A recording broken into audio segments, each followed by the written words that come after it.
caught in their lies.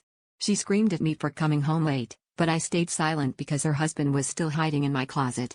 I could hear his shaky breaths between the slats, and I wondered if she could too, or if the guilt in my eyes was louder than the sound he made. Her mascara was smeared, her hands trembling just a little, but her words cut through the room like a knife. You never think about anyone but yourself. I wanted to laugh at the irony, but instead, I swallowed the truth and looked at the floor, praying the silence would buy us both time. We'd started sneaking around months ago, me with her with me, both of us tiptoeing around the fact that her marriage was a farce and I was just the latest secret. Her husband was supposed to be out of town, but he'd shown up unannounced, and before I could even process what was happening, he was in my apartment, shirt half buttoned, eyes wild, begging for a place to hide. I hadn't asked questions, I just pointed to the closet, and he slipped inside as if he'd done it 1,000 times before.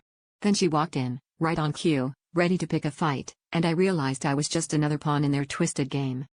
The shouting got louder, accusations flying so fast I lost track of who was supposed to apologize first. She said I was untrustworthy, selfish, reckless. I wanted to blurt out that her husband was 10 feet away, that she was no better than I was, but I couldn't decide if I wanted to save myself or blow up her whole life. The weight of all our secrets pressed down on the room, and suddenly it didn't matter who was right or wrong, just that none of us could ever be honest. When she finally stormed out, slamming the door so hard the wall shook, I let out a breath I didn't know I was holding. Her husband stumbled out of the closet, eyes wet, mumbling apologies that sounded more like confessions.